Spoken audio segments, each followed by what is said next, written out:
오늘은 에세시엘 1:6권 2과 예수 그리스도께서 하신 일. 오늘은 여기 중간까지만 할 거예요. 왜냐하면 끝까지 하면 시간이 너무 많이 걸리기 때문에 2과는 오늘 절반, 다음 주에 절반 이렇게 할 거예요. 그래서 먼저 기도부터 하겠습니다. 하나님 감사합니다. 오늘은 에세시엘 1:6권 두 번째 과 예수 그리스도께서 하신 일, 우리 죄를 위해서 죽으시고 살아나시고 했던 그런 주님을 살펴봅니다.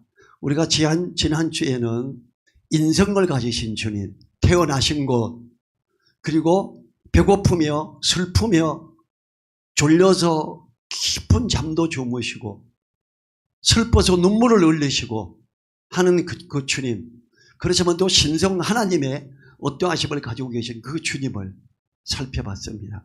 오늘은 주님께서 우리를 위해 하신 일을 살펴보면서 주님 앞에서 귀한 가운데 나아가는 우리 되게 하여 주십시오.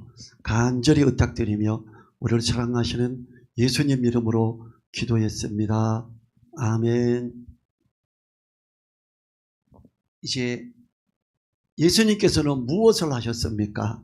예수님께서는 병자를 고치시고 죽은 자를 살리시고 굶주린 군중을 먹이셨으며 사회에 버림받은 자와 죄인들에게 친구가 되셨습니다. 그분의 입술로부터는 그 말씀을 듣는 자를 놀라게 하는 지혜와 능력의 말씀이 흘러나오곤 했습니다. 그분은 자기를 아는 모든 사람에게 본이 되고 경책이 되는 죄 없는 삶을 사셨습니다. 그리고 그분은 자기의 원수들에 의해 일반 죄수의 죽음과 같은 죽임을 당하는 걸 허락하셨습니다. 예수님의 생활과 가르침도 중요한 것이지만 그가 세상에 오신 가장 위대한 목적은 죽으심과 부활하심과 성천하심이었으며 이것이 이 과의 주제입니다. 뭔지 아시겠죠? 예수님이 하신 일이 우리 죄를 위해서 죽으시고 사망을 이기시고 부활하셨으며 하나님 우편으로 올라가셨다라는 것까지가 예수님이 하신 일의 핵심입니다.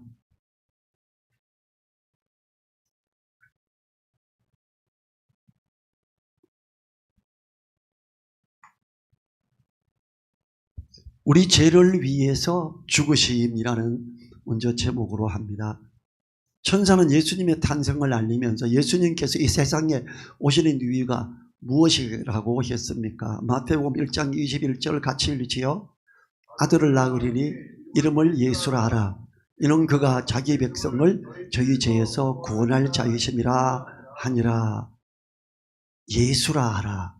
예수라는 의미가 자기 백성을 저희 죄에서 구원할 자이심이라 하니라. 구약 성경에서 예수님하고 이름 똑같은 분이 있는데 혹시 누군지 아세요? 예수와. 네, 여호수아예요. 그래서 킹제임스 성경 번역하는 사람들은 여호수아하고 예수님을 헷갈려가지고 여호수아가 제가 참 안식에 우리를 인도하지 못했다 그랬는데 예수께서 우리를 그 안식에 인도하지 이렇게 말하면서 자기네 성경이 정확하다고. 그럼 예수님 안 믿어야 되는데 킹제임스대로 가면. 그래서 내가 여호수아하고 예수하고 다른데 왜 이걸 각해 해놨냐 그랬더니 이 킹제임스 성경 쓴 사람이 저보다 못해서 그렇게 썼겠니, 그냥 받아들이려 나보고 잘못된 거야. 제가 이렇게 말한 적이 있네요. 이 예수님이 세상에 오시는 이유가 뭐라고 했지요? 그렇지요. 자기 백성을 저희 죄에서 구원하시기 위함이다라고 하셨지요. 그렇지요. 예수님이라고 하는 이름 자체가 그러했고 주님이 이 땅에 오신 이유가 자기 백성을 저희 죄에서 구원하시기 위함이다 이거지요. 예수님이 이 땅에 탄생하신 이유예요. 두 번째는 예수님은 자기가 예루살렘에 가야만 될 것과 종교 지도자들에게 뭐뭐를 받고 뭐뭐를 당하고 제3일에 뭐 할 것을 제자들에게 가르치셨습니다. 마태복음 16장 21절 같이 읽어보죠. 이때로부터 예수 그리스도께서 자기가 예루살렘에 올라가 장로들과 대제사장들과 서기관들에게 많은 고난을 받고 죽임을 당하고 제3일에 살아나야 할 것을 제자들에게 비로소 가르치시니 종교 지도자들에게 뭘 받아요? 많은 고난을. 그리고 뭘 당해요? 네. 많은 고난을 받고 죽임을 당하고 제3일에 뭐라고요? 네. 제3일에 살아나야 할 것을 제자들에게 가르쳐 줬습니다. 이게 언제예요? 주님이 제자들에게 가르치고, 주님이 십자가에 죽기 직전에 말씀하신 게 아니에요. 주님은 자신이 왜 이 땅에 왔는지를 알아요. 그래서 내가 앞으로 더 많은 고난을 받을 거고 죽임을 당할 건데 내가 장사지낸 바 되었다 3일 만에 살아날 걸 제자들에게 미리 가르쳤어요. 근데 이걸 배우고도 제자들이 까먹어요. 안타깝지요. 자, 이제 세 번째, 예수님께서는 어떤 종류의 죽임을 당하셨습니까? 마태복음 27장 35절. 그리고 어떤 사람들과 함께 죽으셨습니까? 마태복음 20장 38절. 35절부터 먼저 읽지요. 저희가 예수를 십자가에 못 박은 후에 그 옷을 제비 뽑아 나누고, 38절. 이때에 예수와 함께 강도 둘이 십자가에 못 박히니 하나는 우편에 하나는 좌편에 있더라. 예수님은 어떤 종류의 죽임을 당했다고요? 네, 십자가에 못 박히시죠. 어떤 사람들과 죽으셨어요? 네, 강도들과 함께 죽었지요. 예수님은 십자가에 못 박혀 죽으셨고, 예수님이 십자가에 못 박히기 전에 뭐라고 말씀하셨는지 아세요? 모세가 광야에서 뱀을 든 것처럼 인자도 달려야 하리니 그랬어요. 예수님은 나무 십자가에 달려야 될 걸 미리 아시고 막. 자, 그러면 모세가 광야에서 뱀을 든 게 뭐예요? 기억하십니까? 이스라엘 백성들이 이스라엘로 돌아가자, 참 애굽으로 돌아가자 어쩌자 막 하나님을 거부할 때 하나님이 그들에게 불뱀이, 그전에는요 사막에 있는 불뱀들이 멀리 물러나서 아무도 안 물렸어요. 근데 불뱀을 물리치는 걸 하나님이 풀어줘 버렸더니 와서 막 물려요. 물리면 다 죽어요. 혹시 독사에게 물린 거 보신 적 있으신 분 있으세요? 한 번도 없어요? 하늘이 봤어? 독사에 물린 사람? 누구 봤어? 수양이한테. 저는 제가 뱀을 아주 잘 잡았는데, 우리 시골에서 우리 옆집에 살던 완석이라는데 손잡벌이에요. 내가 뱀을 잡아가 탁 모가지 잡고 손으로 딱 들고 오니까 지도 이제 한 마리 잡았어요. 뱀을 갔는데 지고 오는데 쪼으니까 세게 하니까 손이 아프잖아요. 다시 나왔다가 잡으려는데 물어버렸어요. 와, 이게 손이 그냥 팔이 막 부어 올라오대요. 독사에게 물리니까. 그래서 그 집 엄마가 이리 빨리 와. 병원에 가기 전에 여기 이제 머리카락 잘라가지고 발톱을 묶고 여기를 찢어가 피를 빼야 되니까. 또 무서워가 도망가고 동네를 몇 바퀴 돌아 막 도망가고 막 거기 서라 걔네 엄마는 몇 바퀴 만에 잡혀가지고 머리카락 잘라가 묶고 찢어가지고 피를 흘리고 병원에 갔어요. 죽어요. 독사에 물려서 가봤나. 근데 불뱀은 우리가 말하는 독사보다 좀 더 센가 봐요. 그래서 많은 사람이 죽어가는데 모세가 하나님께 기도했더니 하나님이 뭐라 그러냐면 놋뱀을 만들어서 장대 위에 높이 매달아라. 어디서든지 멀리서도 그 놋뱀을, 장대 위에다 놋뱀을 바라보는 사람마다 나음을 입으리라 그래. 사람들이 얼마나 많은 인구예요. 멀리 해가지고 멀리서라도 이렇게 보면 사는 거예요. 다 그 불뱀에 물렸던 독이 다 없어져요. 근데 안 보이는 것은 뭐 어머니나 아버지나 자식을 업고 보이는 데까지만 올라가야 될 거 아니에요. 열심히 해서 그 놋뱀을 보는 자마다 살았다. 모든 하나님이 그 불의한 죄들을 불뱀으로 인해서 징벌했던 걸 다 용서해 주신 거죠. 예수님이 모세가 광야에서 뱀을 든 것처럼 인자도 들려야 하리니 내가 십자가에 못 박힌 나를 쳐다보는 사람마다 회복이 된다. 나음을 입는다. 이걸 말하는 거죠. 그래서 우리가 복음을 전할 때 십자가 복음을 이야기할 때 모세가 광야에서 뱀을 든 걸 비유로 하면 참 이해가 쉽겠지요. 그렇지요? 그래서 십자가에 못 박히셨다. 네 번째는 하나님께서는 모든 사람에 대해 어떻게 말씀하셨습니까?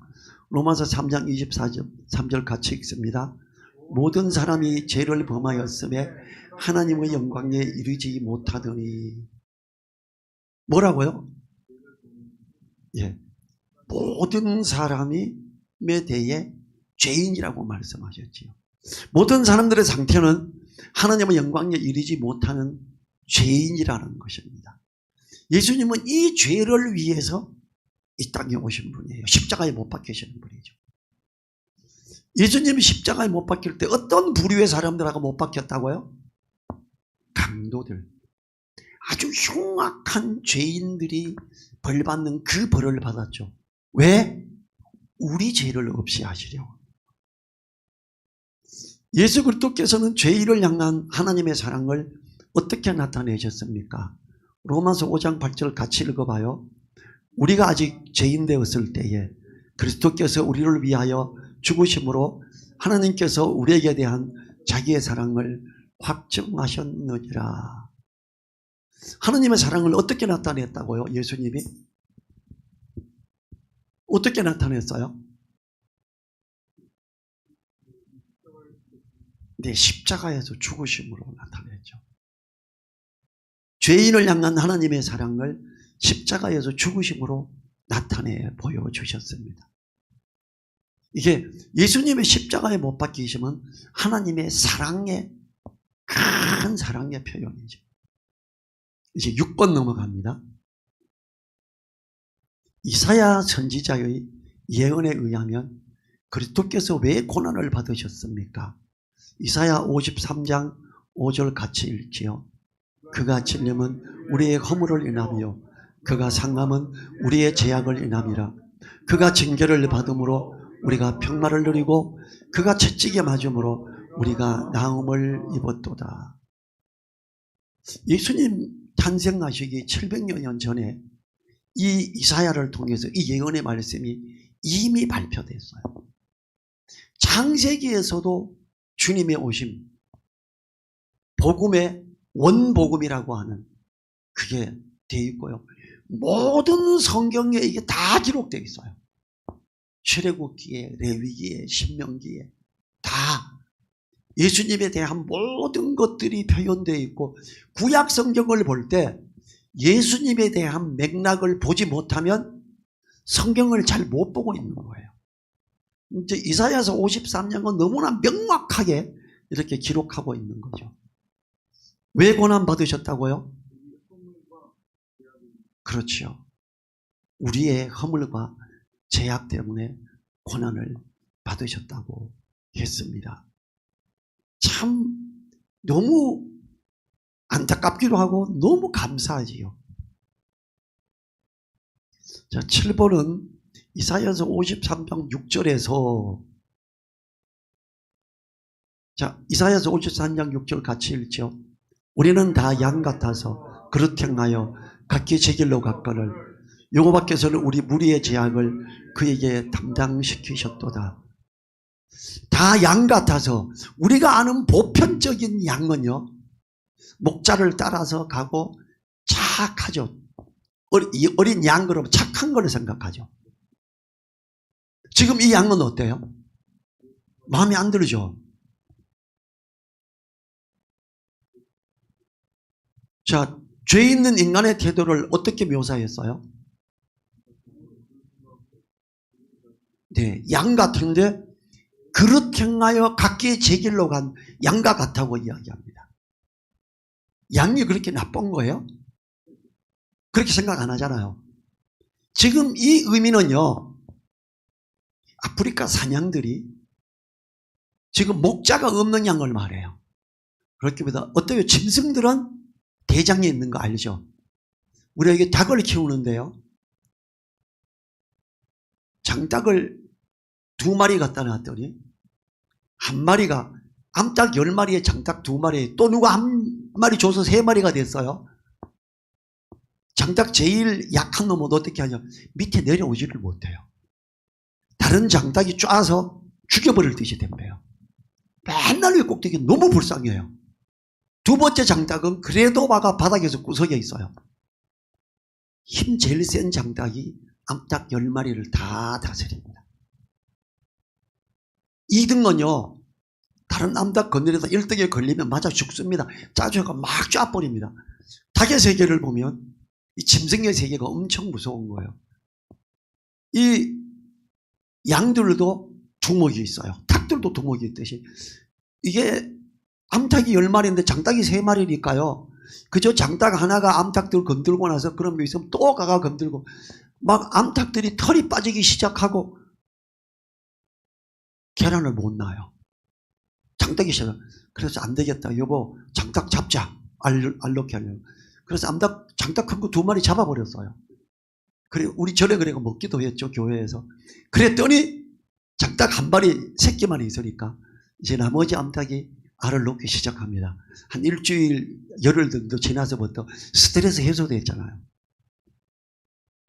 두목이 양들이 이렇게 모여있다. 다른 그룹을 만나요.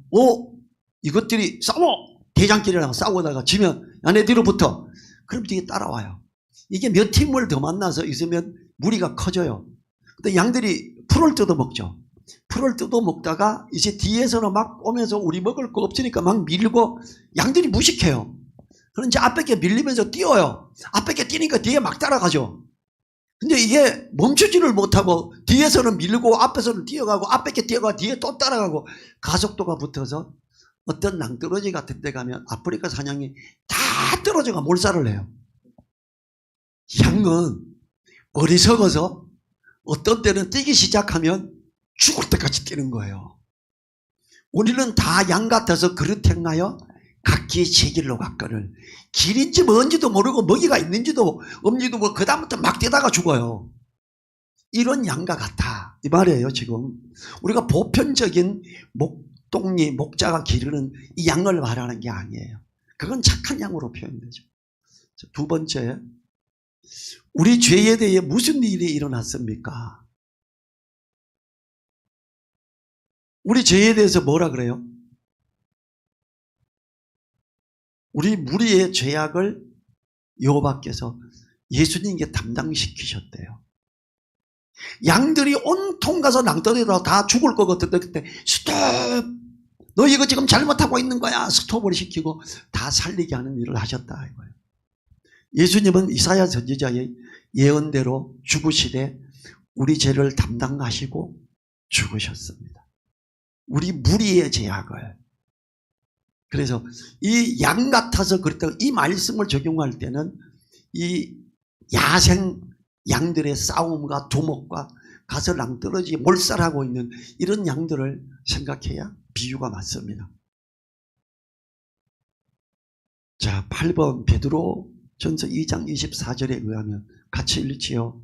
친히 나무에 달려 그 몸으로 우리 죄를 담당하셨으니 이는 우리로 죄에 대하여 죽고 의에 대하여 살게 하려 하심이라. 저가 채찍에 맞음으로 너희는 나음을 얻었나니. 그리스도께서는 십자가에서 무엇을 하셨습니까? 뭘 했죠? 나무에 달려서 우리 죄를 담당하셨죠. 친히 나무에 달려 그 몸으로 우리 죄를 담당하셨습니다. 갈라디아서 2장 20절 또 같이 읽습니다. 내가 그리스도와 함께 십자가에 못 박혔나니 그런즉 이제는 내가 산 것이 아니요 오직 내 안에 그리스도께서 사신 것이라.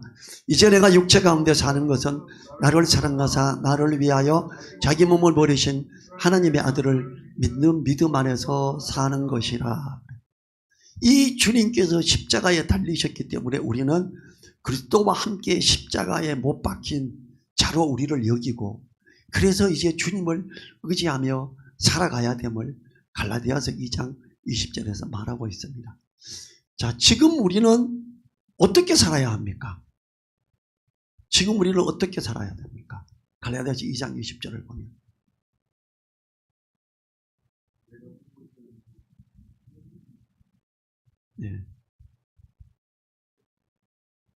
죄에 대해서 죽고 의에 대해 살아야 합니다.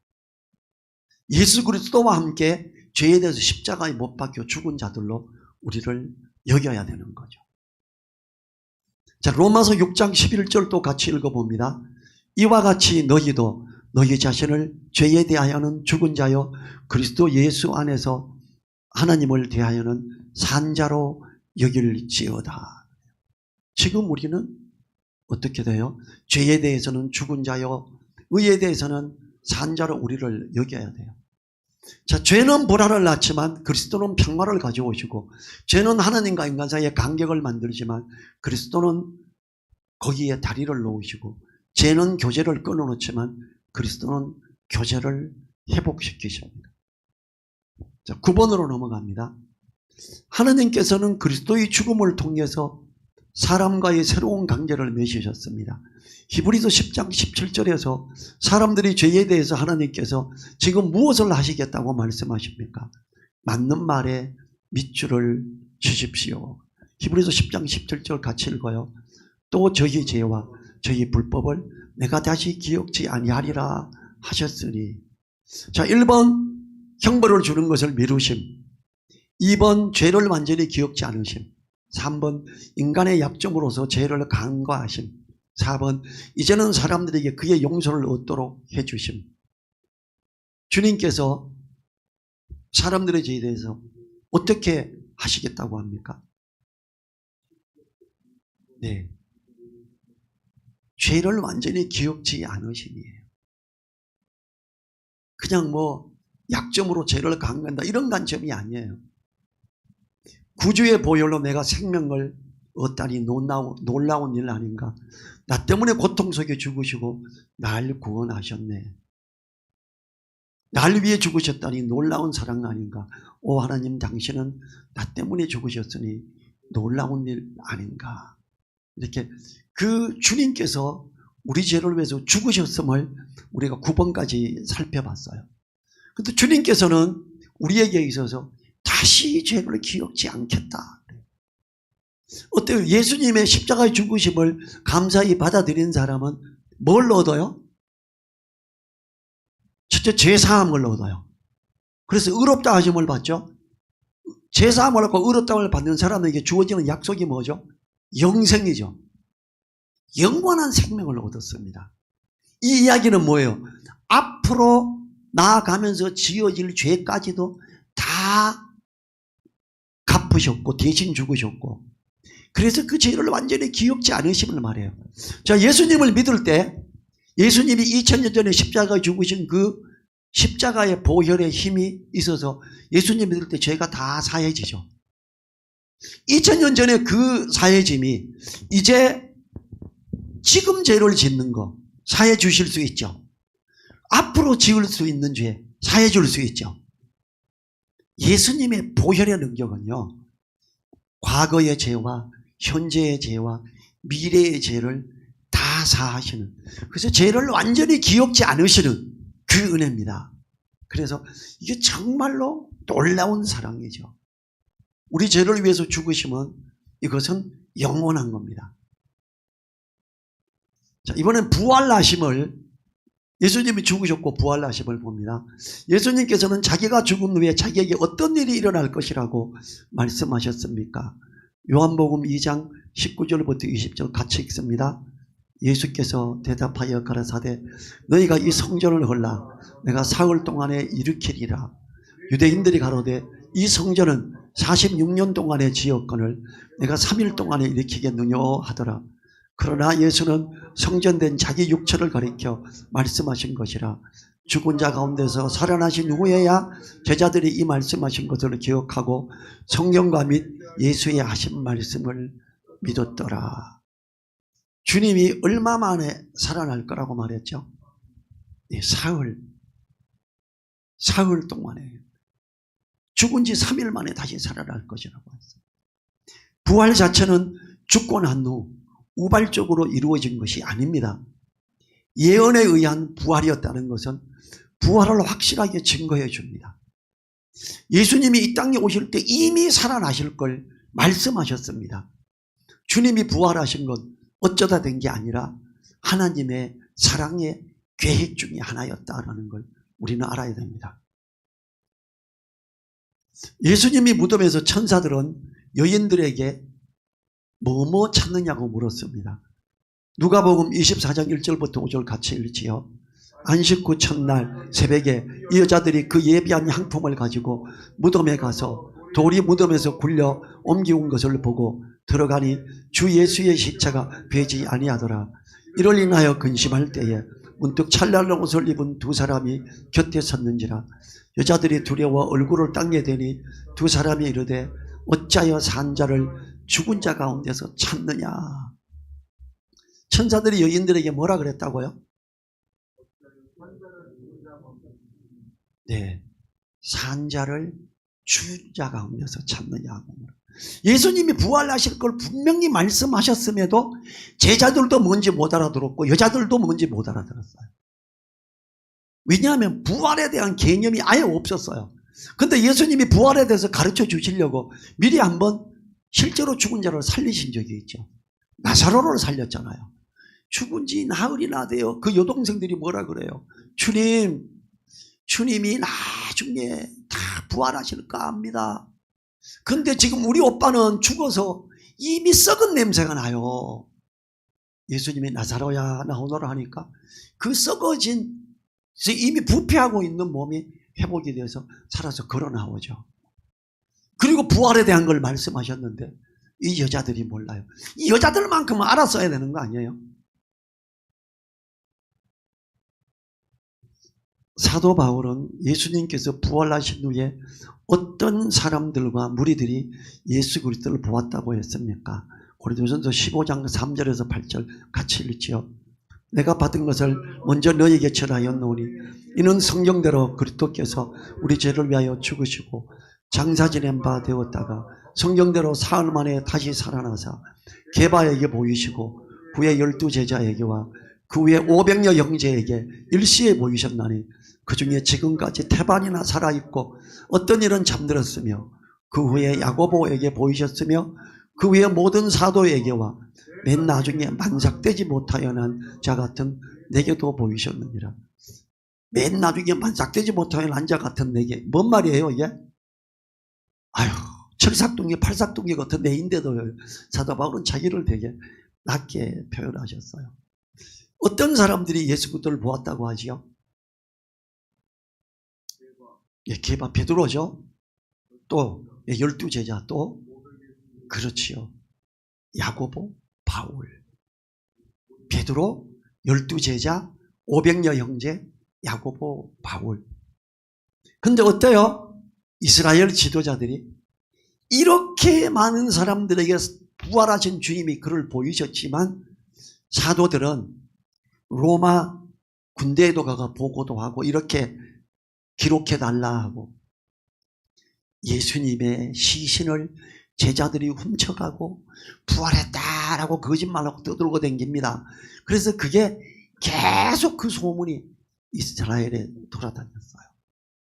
이 예수님의 부활하심을 예수님이 십자가에 못 박히셨을 때까지 잘못했다 쳐요. 십자가에 못 박히시면서 그 숨이 끊어질 때 지성소 휘장이 위에서 아래로 갈라지고 죽은 자들의 무덤이 열리고 일어나고 이럴 때 믿지 않는 자들이 뭐라 그랬어요? 진실로 하나님의 아들이었도다. 진실로 하나님의 아들이었도다는 하나님이 이 땅에 오셨구나 이걸 말하는 거예요. 그럼에도 불구하고 이스라엘 지도자들은 그때 우리가 메시아를 십자가에 못 박았구나 이걸 몰라요. 주님이 부활하셨을 때라도 그걸 알아야죠. 또 그걸 모르고 돈을 많이 주고 거기에 이렇게 감시병으로 섰던 애들에게 돈 주면서 소문을 이렇게 퍼뜨려 이렇게 하면서 거짓을 조장하는 참 타락한 모습을 보이는 이스라엘 시대였어요. 고린도전서 15장 14절부터 19절에서 만약 그리스도께서 부활하시지 않았다면 최소한 두 가지 결과가 초대될 것이라고 했는데 그게 무엇입니까? 같이 읽지요. 그리스도께서 만일 다시 살아나지 못하셨으면 우리의 전파하는 것도 헛것이요 또 너희 믿음도 헛것이며 또 우리가 하나님의 거짓 증인으로 발견되리니 우리가 하나님이 그리스도를 다시 살리셨다고 증거하였음이라. 만일 죽은 자가 다시 사는 것이 없으면 하나님이 그리스도를 다시 살리시지 아니하셨으리라. 만일 죽은 자가 다시 사는 것이 없으면 그리스도도 다시 사신 것이 없었을 터이요 그리스도께서 다시 사신 것이 없으면 너희의 믿음도 헛되고 너희가 여전히 죄 가운데 있을 것이요 또한 그리스도 안에서 잠자는 자도 망하였으리니 만일 그리스도 안에서 우리의 바라는 것이 다만 이생뿐이면 모든 사람 가운데 우리가 더욱 불쌍한 자리라. 자, 최소한 두 가지가 초래하는데 뭐예요?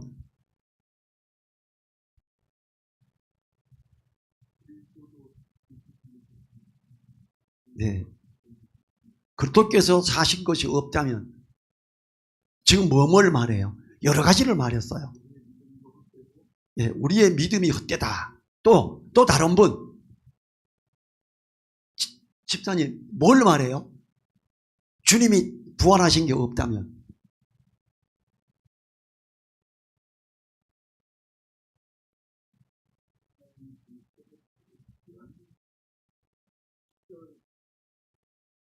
네. 저기 하늘이나 성령. 소리가 작아.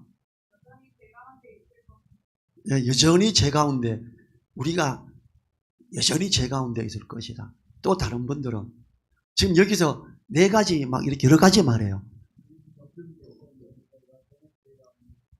네, 그 방금 청년 저기 젊은이가 말했고요.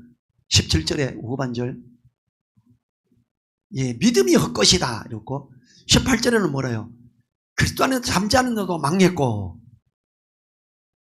모든 사람 가운데 우리가 다 불쌍한 자리라. 예수님 믿는 게 바보들이죠. 부활한 게 없다면. 그래서 우리가 거짓 증인이 되는 거예요. 이렇게. 자, 저는 제가 이렇게 네 가지. 우리가 전파하는 것도 믿음도 헛것이다. 우리가 거짓 증인이다. 믿음 안에서 순교한 자들은 망했다. 믿는 사람들이 제일 불쌍하다. 이제 이렇게 네 가지를 제가 두 가지를 찾아라 이랬잖아요. 우리가 성경을 읽으면서 뭐 같은 걸 찾고 이렇게 해야 됩니다. 자, 14번. 어떤 위대한 사실을 사도들은 거듭 증거했습니까? 사도행전 3장 14절 15절 같이 읽지요.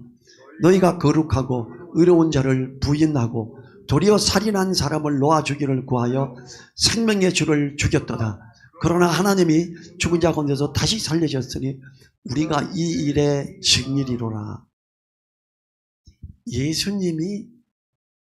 하나님이 예수님을 죽었고 다시 살리셨음을 증거했습니다. 사도들이 이걸 자꾸 증거하죠. 또 4장 33절 같이 읽죠. 사도들이 큰 권능으로 주 예수의 부활을 증거하니 우리가 큰 은혜를 얻어 예수님의 부활을 증거했어요. 우리가 복음 전하는데 부활을 말하지 않으면 우리가 제대로 된 복음을 증거하는 게 아니에요. 그래서 죽은 자 가운데서 살리셨음을 증거하고 예수의 부활을 거듭 강조해서 증거하고 이랬죠. 부활로 인하여 예수 그리스도가 어떤 분이라는 것이 입증되었습니까? 로마서 1장 4절 같이 읽지요. 성결의 영으로는 죽은 가운데서 부활하여 능력으로 하나님의 아들로 인정되셨으니 곧 우리 주 예수 그리스도 신이라. 뭘로 입증됐다고요? 예수님이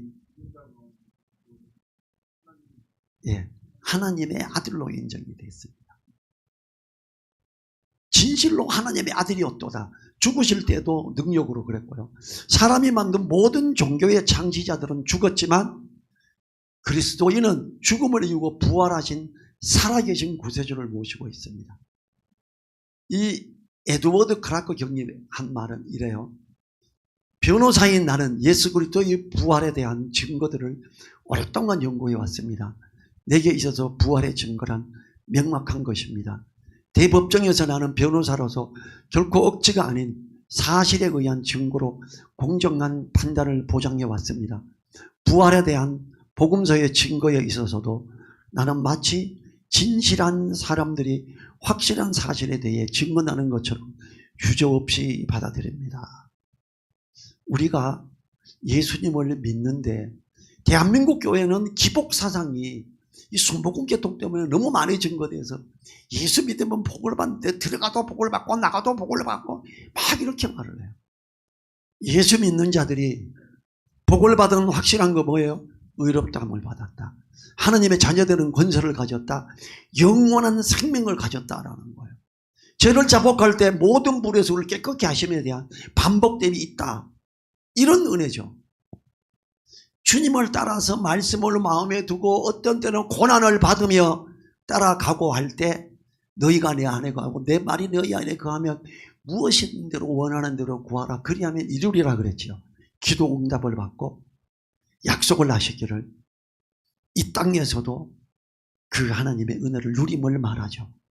그런데 뭐하고 같이 받아요? 고난을 같이 받아요. 욕먹어요. 예수님 믿고 복음을 막 이야기하면 사람들이 대부분 아유 지랄 왔네 아이씨 막 욕도 하면서 막 그래요. 저도 그런 욕 먹었어요. 근데 그걸 꿋꿋이 그러거나 말거나 복음 전하고 나중에는 그들이 야 대단하다. 저 정도 돼야 진짜 예수쟁이지. 이렇게 말하기 시작해요. 주변에 있는 사람들이 오히려 존중하기 시작합니다. 야 일도 잘하네. 일도 잘하기를 위해서 기도했거든요. 그래서 우리가 주님께서 어떤 분이라는 것, 우리에게 계신 우리 죄를 위해서 죽으신 주님이다. 우리가 일과에서 뭘 봤죠? 예수님은 사람이셨다. 인성. 예수님의 신성. 그래서 예수님의 전능하심 창조자셨다. 하나님이셨다. 그 아들을 향하여 하나님이여 이렇게 불렀지요. 히브리서에서. 그 주님이 우리 죄를 위해서 죽으셨어요.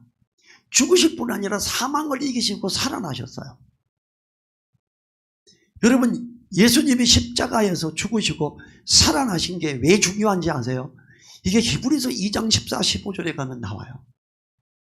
사람들이 사망 때문에 일생에 매여 종노릇하는데 사망의 권세 잡은 마귀에게서 놓아주시려고 부활하신 주님이세요.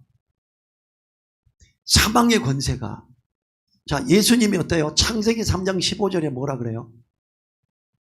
그 여자의 후손을 상하게 하겠지만 그 여자의 그 후손이 뱀의 머리를 상하게 한다 그래요. 권세죠. 사단의 권세, 사망에 대한 걸 깨버리신 거예요. 사단은요 예수님이 처음 태어났을 때 사탄이 어떻게 했어요? 헤롯 대왕을 죽여.